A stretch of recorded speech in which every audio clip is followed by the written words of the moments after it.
그러면 아 이거는 지구 중력에 비해서 6분의 1이다. 그럼 달이네. 네.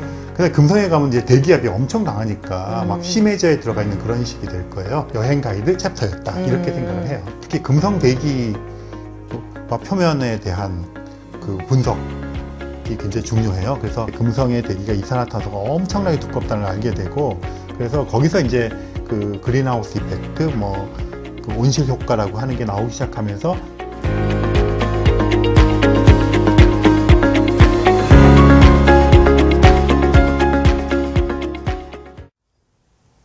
안녕하세요. 사이언스북스와 과학책방 갈다가 함께하는 칼세이건 살롱 2021 전국민 칼세이건 읽기 프로젝트의 진행을 맡은 드로잉 작가 임희영입니다. 과학책방 대표 이명현입니다. 네, 과학책방을 대표하시는 거예요? 네, 과학책방 갈다 대표 이명현입니다. 네, 오늘은 창백한 부른점의 10장 성스러운 암흑과 11장 태백성과 샛별을 읽겠습니다. 그 전에 뭔가 해주세요, 박사님. 뭐 할까요? 처음에 요거 처음에 사실은 네, 좋아요와 네. 구독하고 알림 설정 먼저 해야 되거든요. 아, 그렇죠. 네. 네. 이제 시작할까요, 그러면? 네. 네, 본격적으로 시작하기 전에 그 사이언스 북스 유튜브 채널 구독, 좋아요, 그리고 알림 설정 꼭 부탁드리겠습니다. 네. 자, 10장 성스러운 암흑 읽어보겠습니다. 키워드는 행성 대기 과학으로 저희가 뽑아봤고요. 문장을 한번 읽어볼게요. 문장은 173페이지에서 174페이지에 있는 이런 얘기입니다. 하늘의 색깔은 그 천체를 특징 짓는다. 태양계의 어느 행성에 나를 떨어뜨린다면 나는 중력도 느끼지 않고 지상을 내려보지 않더라도 태양과 하늘을 잠시 볼 수만 있다면 내가 어디에 있는지 정확하게 알아맞힐 수 있을 것 같다. 이거 너무 자신감 있는 칼 세이건의 이야기는 아닌가요? 네, 이거 보면 이제 칼 세이건이 이제 되게 자신감 넘치고 네. 뭐 이렇게 뭐든지 물어봐라 이런 거 같잖아요. 근데 또 돌이켜 생각해 보면 사람마다 이런 게 각자 한두 가지씩 있지 않나요? 나는 뭐 와인에 대해서는 내가 맛만 보면 다 알 수 있어. 커피 같은 것도 뭐 그런 것 중에 하나잖아요. 네. 뭐 그런 거 있고, 왜 아이들 공룡 이름 외우기. 아, 그렇죠. 뭐 이런 거 있잖아요. 그러니까 뭔가 그 세계에 이렇게 몰입이 돼 있고 그 세계에 대한 이제 여러 가지 정보도 있고 이러면 얘기할 수 있는 것들이 있을 것 같아요. 저는 사실 어릴 때 야구를 좋아하고 야구를 해서 제가 어릴 때는 프로야구가 아니라 고등학교 야구가 전국적으로 대유행이었거든요. 그래서 고등학교 야구 팀과 선수와 코치와 그들의 타율과 뭐 이런 거 다 외우고 다녔었어요. 아, 네. 버스 노선 외우듯이. 그래서 그랬고, 박사과정 할 때는 그 NGC라고 U 제너럴 카탈로그라 그래서 은하들의 카탈로그가 한 8,000개가 있는 카탈로그가 있어요. 그걸 다 알았어요. 그러니까 뭐 NGC 7793 그러면 그건 약간 그 90도로 이렇게 되어 있는 거고, 뭐 한 SC형 나선 은하에다가 뭐 질량은 10의 뭐 태양 질량의 뭐 1000억 배 정도 뭐 이런 식의 것들 있잖아요. 회전 속도는 뭐 초당 250km/s 뭐 이런 식으로 막 얘기할 수 있는 거 있잖아요. 네. 그런 게 아닐까.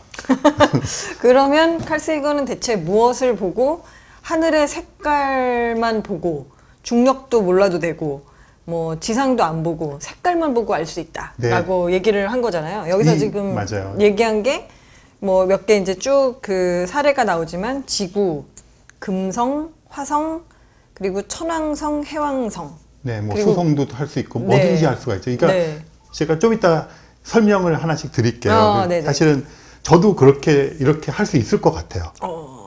그러니까 그리고 누구나 할 수 있을 것 같아요. 그러니까 이제 정보가 많이 노출이 돼 있어서.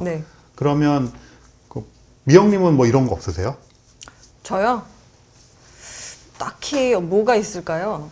종이를 보면 이 종이는 무슨 브랜드의 무슨 종이다 이런 거는 알 수 있는 거 있죠. 맞아요. 그러니까 다 그런 거라고 생각해요. 네. 일종의. 네. 근데 그런 거는 이제 왜냐면 직접 봤으니까 아는 거잖아요. 만져보고 이렇게 익숙해지니까 아 그렇지 이거는 그건 거잖아 라는 걸 알 수 있는데 안 본 건데 알 수 있다라고 생각할 수 있는 건 잘 모를 것 같아요.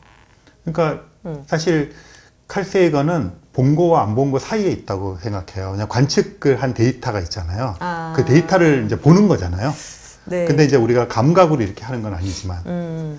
그래서 몇 가지 예를 들어 볼게요. 그러니까 사실 그 어디에 딱 눈을 가리고 그 행성에 내렸어요. 또는 위성에. 네. 그럼 일단 그 우리가 몸무게 느끼는 게 다르잖아요. 몸이 중력 영향으로. 그런 거 왜 그 요즘도 그런 거 많이 있는 것 같아요. 그 과학관 가면 뭐 수성에서 금성에서 목성에서 몸무게 재는 거. 네네. 해봤어요. 근데 거기는 사실은 숫자만 나타나는 그렇죠. 거지 내가 가벼워지는 건 아니지만 실제로 그 행성이나 위성에 가면 그걸 느낄 거 아니에요. 근데 그 느끼는 것에 약간 기준이 지구잖아요. 네. 그것을 비교해서 이렇게 보면 이게 가볍게 느껴지고 무겁게 느끼 이런 게 있을 거 아니에요. 그러면 아 이거는 지구 중력에 비해서 6분의 1이다. 그럼 달이네? 뭐 이런 거죠. 네. 3분의 1이네? 그럼 화성이구나. 이런 거죠. 네. 근데 금성에 가면 이제 대기압이 엄청 강하니까 막 심해저에 들어가 있는 그런 식이 될 거예요. 물론 이제 우리 몸이 못 견디겠죠. 온도도 그렇고. 그러니까 사실 그 표면에 이렇게 눈을 가리고 내려서 중력을 느끼면 대략적으로 우리가 이제 알고 있는 걸 동원을 하면 그 알 수가 있을 것 같아요. 물론 뭐 목성의 위성 중에 유로파랑 뭐 그 가니메데, 칼리스토 얘네들 사이에 미묘한 차이 같은 것들을 하려면 더 정교해야 되겠지만 그러니까 일단 어디다 내려놓으면 대략적으로 지금 말씀드린 정도를 맞출 수 있을 것 같아요. 네. 그 다음에 이제 더 중요한 거는 하늘을 보는 건데 네. 하늘을 보면 지구는 낮에 파랗잖아요. 그리고 저녁 노을이 질 때 이제 약간 오렌지색도 났다 붉은색도 났다가 그 약 사막 같은 데 가면 보라색 노을처럼 이렇게 지기도 해요. 근데 그게 생각해 보면 노을이 지거나 뭐 이런 것들이 다 그 공기 중에 있는 그 알갱이들, 얼음 알갱이를 비롯한 알갱이들의 태양빛이 오다가 이렇게 산란되거나 흡수되거나 뭐 막 이런 거잖아요. 굴절되거나. 그러니까 그 대기의 행성이나 위성은 대기가 별로 없지만 그런 특징을 알고 있으면 어떻게 될지 예측할 수 있잖아요. 근데 딱 내렸어요. 그러니까 이제 그 중력의 영향으로 이제 대략 파악을 했는데 낮에 딱 하늘을 봤더니 얘가 연 보랏빛, 연 분홍빛 뭐 이런 거예요. 아, 그러면 화성이구나. 근데 이제 그 노을이 지는데 푸른 노을이 지는 거예요. 이제 확신하는 거죠. 화성이야. 그 타이탄에 갔어요. 그 토성의 위성인.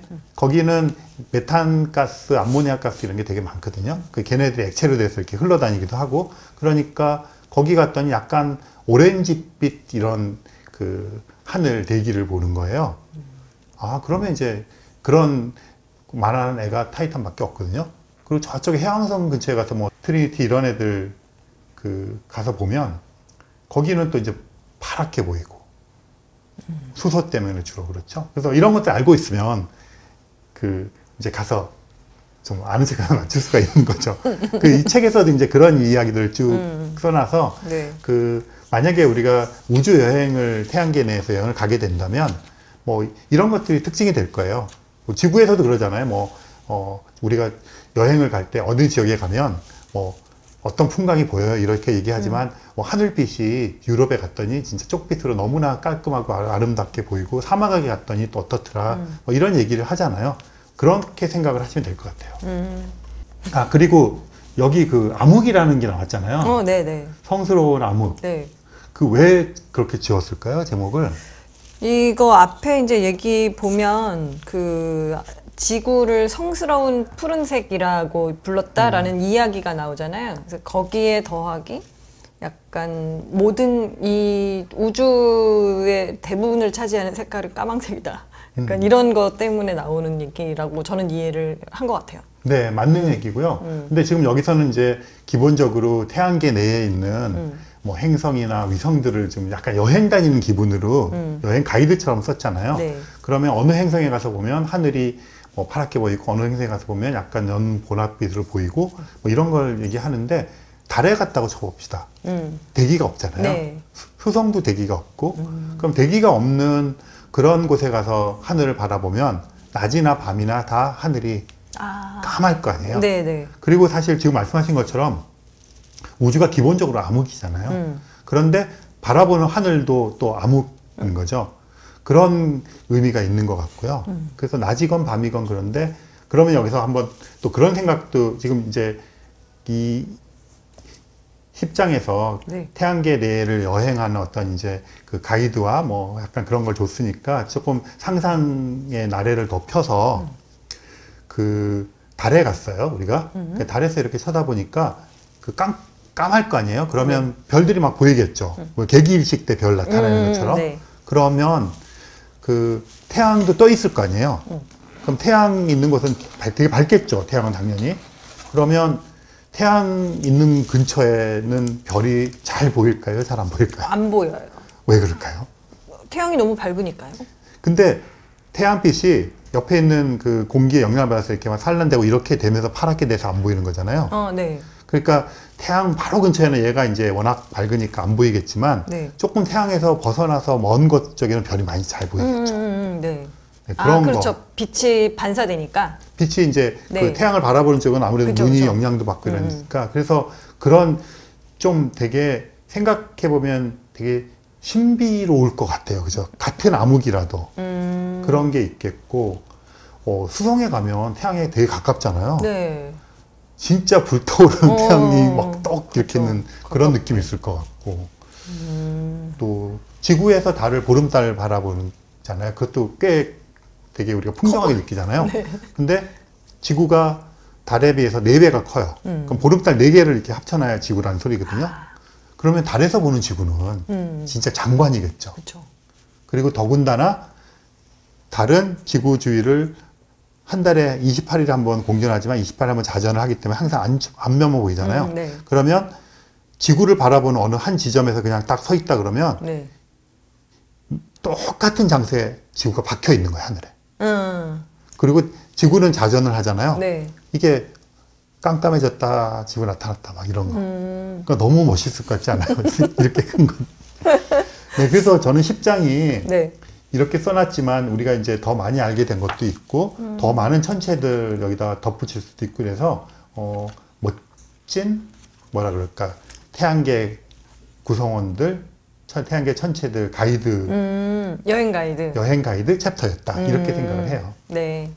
은하수 히치하이커까지는 안 가지. 어쨌든 태양계 여행자들을 위한 가이드. 그렇죠. 그런 그리고 거죠. 태양계도 뭐 여전히 뭐 우리가 넘어야 될 산이 많지만 네. 그래도 가시적으로 어쨌든 여행을 가볼 수 있는 꿈을 꿀 수 있는 곳이잖아요. 네.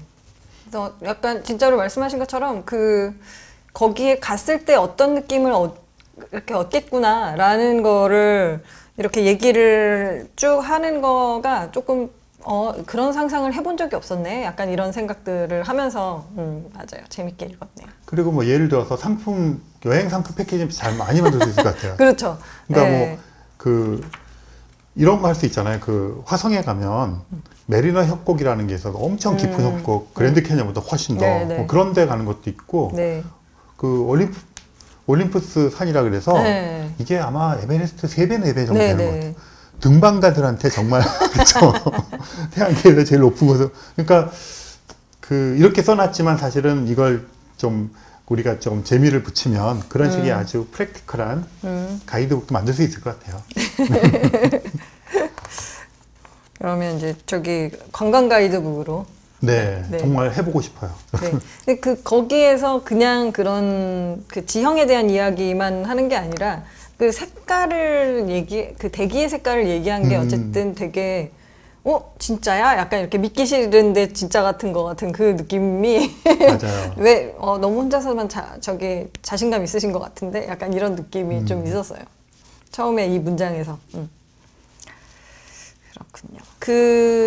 지금 여기 보면 금성은 유황으로 물들어서 그 성스러운을 앞에 붙인 그걸로 보면 성스러운 황색이고 화성은 녹슨 빛깔이라서 성스러운 적색이고 뭐 바닷물처럼 푸른 천왕성 그리고 매혹적이고 신비롭게 푸른 해왕성 이게 사실 뭐 어떤 차이가 있는지 잘 모르겠거든요. 똑같이 비슷하게 푸른 색깔인데 초록색인가 막 이런 것도 잘 모르겠고 되게 다채로운 색깔의 우주에 대한 소개를 하고 있는 상상해보지 않았던 것들에 대한 걸 상상을 할 수 있는 장이었어요. 네, 그래서 색깔 그러면 이제 우리는 되게 그 낭만적으로 또는 이렇게 어떤 감각적으로 생각하는데 사실 여기서 색깔이 나타나게 되는 원인이 있을 거 아니에요. 네네. 그 주로 이제 대기 그쵸. 그건데 그러면 대기에 있는 성분에 대한 얘기잖아요. 그래서 보통 푸른색들은 수소와 관련이 많고요. 뭐 이렇게 이제 그 있거든요. 네. 그래서 뭐 그렇게까지 더 들어가서 보시면 더 재미가 있을 것 같아요. 네. 여기 나오는 여러 가지 사진들 같은 것들을 보면 좀 과하게 착색했다라고 하는 나사 사진들도 좀 있고, 전혀 다르게 좀 보게 되는 것들이 좀 있는 것 같더라고요. 그래서 사실 이 창백한 푸른 점도 그렇고 네. 그 코스모스 책도 1980년 그 양장본 보시면 네. 화보들이 있는데 정말 화보가 좋아요. 이 책도 그 지금 이렇게 말로 우리가 했지만 네. 뭐 말하지 않고 그냥 화보만 이렇게 넘기면서 봐도 그쵸. 그 색이 바뀌어가는 것들, 네. 지형이 바뀌어가는 이런 거 보는 것도 뭐 굉장히 흥분되면서 재밌는 과정이거든요. 그래서 이 칼세이건의 이제 책들은 네. 정말 그 과학적인 화보도 많고 해성 같은 책에는 뭐 해성에 관련된 문헌들이라든가 뭐 그림이나 이런 것 너무 풍성하게 있어서 그거 자체로만 즐겨도 사실은 정말 뭐랄까 좋은 화보집이다 그렇게 네, 말씀드릴 네, 네. 수도 있을 것 같아요. 네. 지난 장에서도 몇 번 말씀을 드렸는데 이게 그 딱 애매한 시기에 나온 책이라서 그런지 그 화성의 모습 같은 거는 그래도 사진이 있는데 다른 것들 보면은 이제 실제로 일러스트레이터들이 맞아요. 상상도. 쓴 그림들이 있잖아요. 이게 같이 있는 그 매력이 되게 저에게는 되게 신기해요. 이런 것들이요. 맞아요. 이게 약간 그림들이 또 네. 그 당시에 그린 것들이니까 지금 이렇게 깔끔한 인포그래픽 정보 위주가 아니라 네. 굉장히 서정적이지 않아요? 네, 보면 네, 그죠? 그리고 약간 상상이지만 너무 상상을 자극하는 것도 아니고. 그쵸. 그래서 저는 저런 풍이 딱 이 책에 어울렸던 것 같아요. 네, 이게 뭔가 CG가 막 발달을 해서 모든 것을 다 이렇게 컴퓨터 그래픽으로 만들어낸 것도 아니고 딱 손으로 그린 그림들이잖아요. 네, 그래서 여러 가지 색깔들에 대한 이야기들이 여기 나왔었습니다. 어쨌든 그러면 이제 다른 여행 그 내용으로 조금 더 넘어가 볼까요, 그러면? 네, 그럽시다. 네. 네, 그럼 11장 태백성과 샛별 부분을 보겠습니다. 태백성과 샛별이 두 가지의 별이 아니라 같은 거를 얘기한다라고 하면서 금성에 대한 얘기를 하는 거죠. 키워드는 금성의 표면으로 잡았고요. 문장을 한번 읽어보겠습니다. 금성의 뜨거운 표면이란 관념에 대한 저항감은 내 추측으로는 우리의 가장 가까운 행성이 생물이나 미래의 탐험 그리고 혹시 장기적으로 보면 인류의 정착도 받아들일 수 있으리라는 생각을 버리기를 원하지 않는 데 기인하는 것 같다. 이제 알고 보면 금성에는 석탄기의 늪지대도 없고 전면적인 석유나 탄산수의 바다도 없다. 그 대신 금성은 숨막히는 초열 지옥과 같은 곳이다. 약간의 사막은 있지만 대체로 은결한 용암 바다의 세계이다. 우리의 희망은 이루어지지 않았다. 이 세계의 노래는 이제 우주선 탐사의 초기 시절 거의 모든 일이 가능해 보였고 그 당시 우리가 금성에 대해 알고 있던 모든 지식을 동원한 우리의 가장 낭만적인 관념이 실현될 듯 했던 그때보다 좀 잠잠해졌다. 196페이지에서 나온 얘기고요. 요게 아마 그 시절의 금성에 대한 기대가 엄청나게 컸었는데 실망했던 이야기에 대한 이야기인 것 같아요. 맞아요. 그 칼세이건을 얘기할 때 보통 이제 우리는 코스모스로 대중적으로 알려져 있지만 네. 사실은 칼세이건이 이제 제친 여러 과학 분야들이 있는데 특히 금성 대기와 표면에 대한 그 분석이 굉장히 중요해요. 그래서 그 당시에 여기 지금 금성을 되게 낭만적으로 생각하고 있다가 이제 그 약간 실망하는 그런 멘트가 있잖아요. 저도 그래서 이렇게 몇 가지 자료를 찾다 보니까 그런 그 선전 포스터를 본 적이 있어요. 그 미국의 플로리다로 생각을 한 것 같아요, 금성을.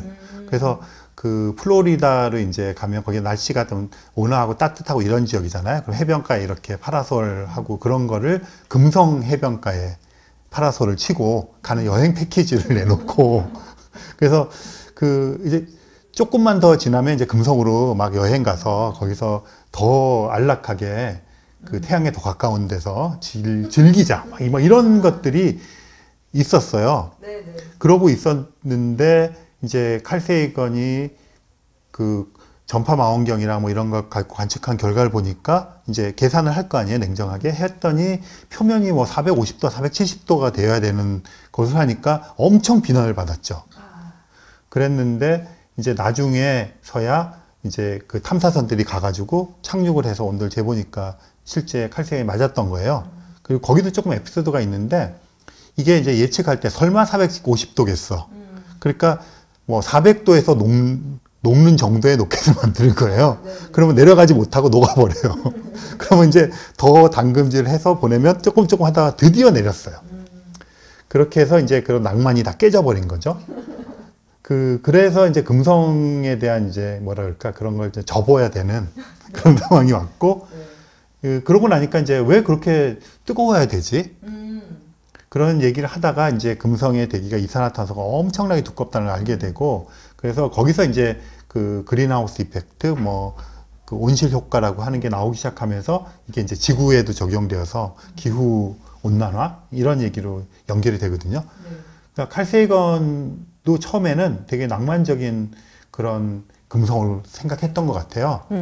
남들처럼 다들. 네. 근데 자기가 해보니까 자기가 계산하고 관측한 결과와 늘 이렇게 생각했던 게 이제 부딪히는 거잖아요. 거기서 이제 과학자의 길을 택한 거죠. 말하자면. 박사님도 옛날 얘기하시면 꼭 얘기하시는 거지만 지금 여기서 태백성과 샛별이라고 하지만 이제 그 해 질 때 가장 밝은 별이 태백성인가요? 태백성, 뭐 계명성, 아. 또 그 밥바라기별 이런 뭐 거 그러기도 뭐 그런- 했고 네. 또 새벽에 해 바로 뜨기 전에 제일 밝은 별 그걸 샛별이라고 샛별이고 부르고, 네, 맞아요. 근데 알고 보니까 두 개가 같은 거였어서 맞아요. 정말 많은 사람들이 사랑하고 아름답고 이쁘고 막 이름으로 여러 가지 붙여주고 이래가지고 아까 얘기하신 것 그런 나중에 보니까 태양이랑도 조금 더 가까우니까 절로 휴양을 가야지 이렇게 신나게 맞아요. 크기도 지구랑 비슷하니까. 네, 막 좋아하고 뭐. 있었는데 거기다 대고 거기는 저기 막 450도야 이러니까 다들 막 슬퍼하는 거예요. 그렇죠. 딱 그 타이밍이었어서. 근데 그 이후로는 사실 금성에 놀러 가겠다라는 마음을 먹은 게 완전 사라진 그거. 완전히 사라졌죠. 네. 그런데 이게 모르겠어요. 이게 어떻게 생각하면 굉장히 과학적인 사고 방식이고, 네. 어떻게 생각하면 여기서 이게 있던 미련의 연장선상인데, 계속 금성에서의 생명체에 대한 탐구를 해요. 그것도 사실은 칼세이건이 먼저 목성과 금성 이런 곳에 대기에서, 목성은 이제 땅이 없잖아요. 그러니까 그 대기층이 여러 층이 있는 거죠. 그 대기층에서 이렇게 둥둥 떠다니면서 살 수 있는 생명체, 그 코스모스 책에 나오잖아요. 뭐 찌, 추, 뭐 이래가지고 그런 것들을 시뮬레이션을 하고 계산해가지고 실제 떠다니면서 에너지를 받아서 살 수 있는 걸 했거든요. 금성에서도 마찬가지, 금성 대기에서도 그런 것을 했는데, 그러면서 칼세이건이 얘기했던 것 중에 금성의 표면은 450도고 기압이 엄청 높지만 올라가면 올라갈수록 이제 복사열이 약해지고 그 이산화탄소가 열을 먹고 있는 그런 게 약해지니까 뭐 올라가서 한 50km 정도가 되면 지구 표면에서의 기압과 비슷해지고 온도도 뭐 우리 상온 뭐 20도, 30도 정도가 되고 그럼 수증기도 있을 거 아니에요? 그래서 그 지역이 생명체가 살기 딱 좋은 지역이다고 생각을 했어요. 그래서 사람들이 금성의 대기에서 부유하고 있는 부유 생명체에 대한 기대를 갖고 있었죠. 이게 결국 그 포스핀이라고 했나요? 그 어떤 생명체들의 활동에 의해서 생겨날 수 있는 이제 화합물이죠. 그게 발견이 되었어요. 금성에서. 또 마침 50km 그 대기에서. 그래서 네. 막 흥분했죠. 그랬는데 이제 또 지금 나오는 얘기들 보니까 그렇게 생명 현상으로 나타날 수도 있지만 생명 현상과 무관한 화학 반응에 의해서도 그게 나타날 수 있다. 그래서 이제 그게 지금 이렇게 논쟁 중인가 봐요. 그런데 이게 논쟁이 좀 뭐랄까 생산적으로 확대가 되면 어떻게 되는 거냐면 그 로켓을 보내는 거예요. 탐사선을. 알아보기 위해서. 그때에 맞춰서. 네, 고기에 맞춰서. 네, 그래서 실제로 금성 탐사선이 몇 대가 경합을 하고 있었대요. 착륙을 해가지고 보자는 거랑 대기를 이렇게 돌면서 보자는 거랑 그러니까 돌면서 보자는 애한테 지금 이렇게 좀 힘이 실어지고 있나 봐요. 그래서 아마 그 가게 될 것 같아요. 몇 년 내로. 근데 이런 것들은 어떤 쟁점 토론에서 네. 한두 가지 좀 애매한 발견이 되었을 때 과학이 취할 수 있는 최선의 경로를 택하게 된 거죠. 이게 뭐 그 사람들이 예전부터 이제 지구에서 볼 수 있는 하늘에 떠 있는 무엇인가에 대한 그 로망 혹은 자기가 상상력을 거기다가 막 집어 넣으면서 얻었던 여러 가지 그런 것들이 있었는데 그게 이제 이렇게 가보면서 하나씩 깨지는 거가 되게 슬퍼하면서 왠지 그거에 대한 얘기도 완전히 사라지는 것 같은 현재로서는 뭐 그런 것들이 있는데 달에 대해서도 비슷했던 것 같아요. 약간 토끼 살고 막 이렇게 하다가 직접 가봤더니 없어. 그러고 이제 막 소련하고 미국하고 싸우는 게 끝나고 나니까 다들 굳이 그럼 또 가야 돼? 이러면서 지금 약간 화성으로 다들 가는 느낌인데 다시 또 이제 달로도 또 다시 가겠다라는 얘기도 있고 근데 이제 다른 데들도 막 지금 가고 있잖아요. 막 타이탄에도 가보면 또 뭐가 있지 않을까 막 사람들이 그렇게 하고 있지만 또 가보니까 아씨 살만한 데가 아니야. 약간 이렇게 가볼 만한 곳이 아니야. 이런 것들이 하나씩 이렇게 깨져가는 것들도 있고 또 새로 뭐 이렇게 발견하는 것들도 이제 있는 것 같아요.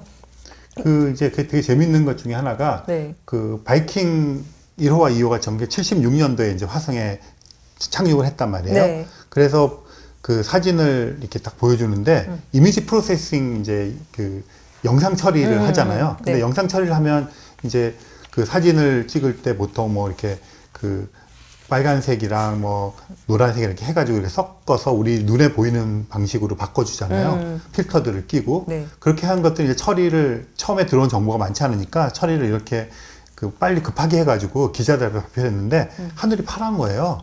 그래서 너무 좋아했던 거예요. 그랬는데 제대로 처리해 보니까 그래가지고 뭐 그 이 책에도 그렇고 가끔씩 책들이 나오지만 네. 그 기자들이 이제 너무나 화가 나가지고 항의하고 네, 네. 그러니까 그런 거 보면 네. 여기서도 그랬지만 자꾸 다른 곳들도 우리가 좀 비슷했으면 하는 그런 이제 바람이 늘 있는 네. 것 같아요. 네. 그런데 이제 칼 세이건은 그런 것에 대한 기대도 하지만 우리가 10장에서 봤던 것도 그렇고 11장도 그렇고 얘네들이 다른 것이 얼마나 다양하게 다른 것들이 얼마나 신비로운가 그런 것들을 이제 끊임없이 얘기해 주잖아요. 네. 그래서 금성은 금성 자체대로 물론 이제 금성에서 생기는 그런 온난화 같은 것들을 지구의 기후 위기로 연결시키는 이런 일들을 하지만 그 자체가 갖고 있는 아름다움에 대한 것들을 또 깨닫게 해주는 뭐 그런 뭐 내용들도 있어서 좋은 것 같아요. 네. 그 아까 10장도 그랬고 이제 11장도 그렇고 우리가 이제 하나하나 알아가면서 뭔가 기대했던 것들이 없어지기도 하지만 그거를 이제 민낯을 본다고 할까요? 약간 그런 것들을 보면서 그게 또 애매해지는 게 있는 것 같아요. 누가 지난번에 뭐 얘기하면서 이런 얘기를 했는데 허블 우주망원경에서 찍은 사진 같은 것들이 이게 진짜인지 CG인지 모르겠다. 약간 이러면서 그게 사람들이 가지고 있던 로망을 민낯을 본 건지 상상이 너무 되게 이렇게 디테일해져서 가상현실을 보고 있는 건지 약간 이런 것들이 지금은 왠지 이 시대보다 더 헷갈리는 상태가 아닌가? 약간 이런 생각도 약간 들더라고요. 그 보통 그런 얘기 하잖아요. 그 특히 뭐 이제 굉장히 사람들 인기를 얻는 드라마 같은 것들 보면 이 플롯이나 내용 전개나 결말이나 뭐 스토리 전개 너무 뻔한 거예요. 그렇죠. 그러니까 사람들은 어떤 의미에서 되게 익숙한 것을 다시 반복하고 느끼기를 기대를 하는 거죠. 근데 그렇다고 해서 뻔한 게 다 성공하지 않아요. 그러니까 뻔한데 뭔가 새로운 게 있는 거예요. 그런 게 이제 보통 사람들의 공감을 갖는 거니까, 그러니까 약간 낯설고, 네. 그래서 약간 나를 자극하기도 하고, 내가, 이렇게 하기도 하지만, 그래도 좀 익숙한 거. 네. 그러니까 이런 게 겹쳐 있는 거를 끊임없이 추구하는 것 같아요. 네. 그래서 금성 같은 것들에 대한 것도 이제 포기할 건 포기하고, 이 상공에서, 50km 상공에서 어떻게 해보자. 네. 그래도 거기도 또 지구랑 비슷하다고 하는 조건이 달려지는 맞아요, 거잖아요.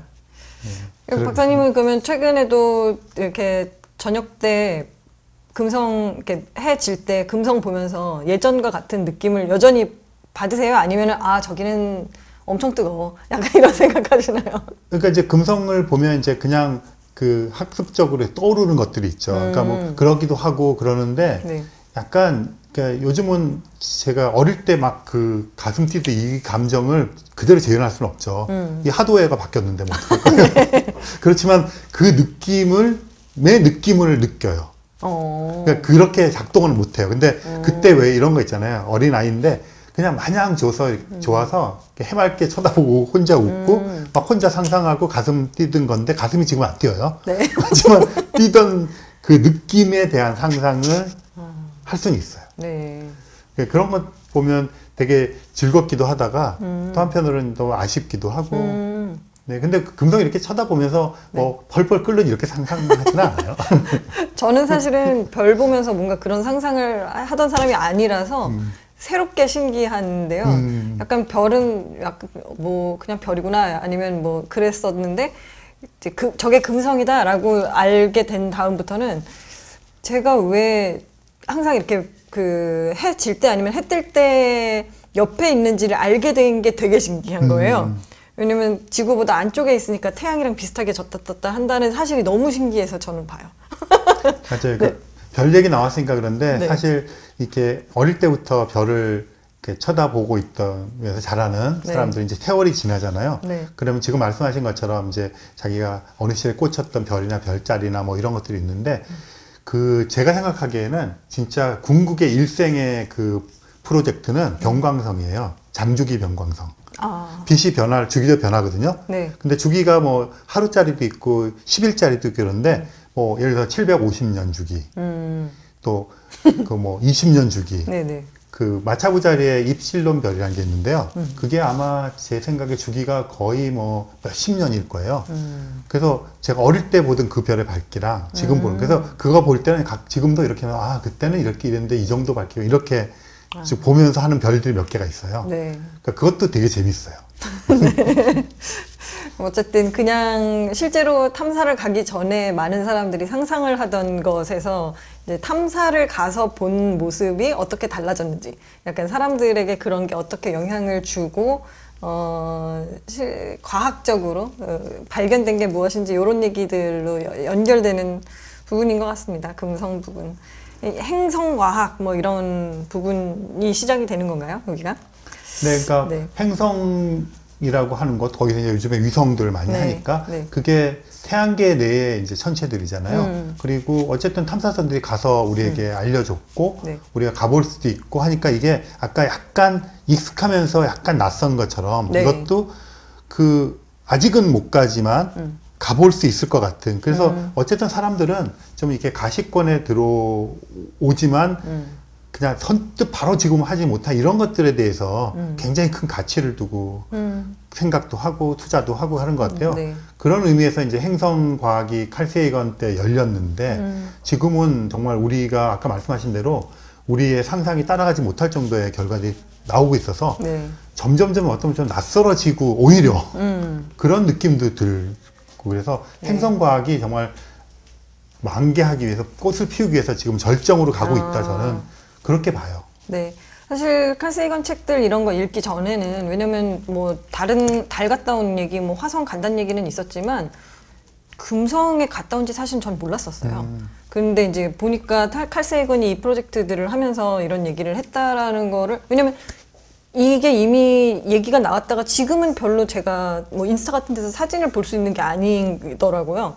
그래서 이게 이미 어쨌든 다른 데를 다 다녔구나 라는 거를 이제야 알게 되는 것 중에 하나로 되게 충격적인 게 이제 금성을 다녀왔구나 이거였거든요. 탐사선이나 어쨌든 로봇을 보내서 이런 것들이 계속 뭐 진행이 되고 있다라는 사실을 계속 알아가는 것들이 뭐 지금도 사실은 여러 가지 프로젝트가 진행이 되고 있고 요 이후의 책에서도 이제 조금 더 얘기를 하고 있는 것 같습니다. 그러면 다음 챕터로 이어지기 위해서 이번 거는 마무리를 해보도록 하겠습니다. 네, 계속 저희가 이런 작업을 하고 있는데요. 네. 역시 사이언스 북스 거기 유튜브 채널 오셔서 좋아요, 구독, 또 알림 설정 해주시면 이제 힘이 나겠습니다. 네, 고맙습니다. 네, 감사합니다.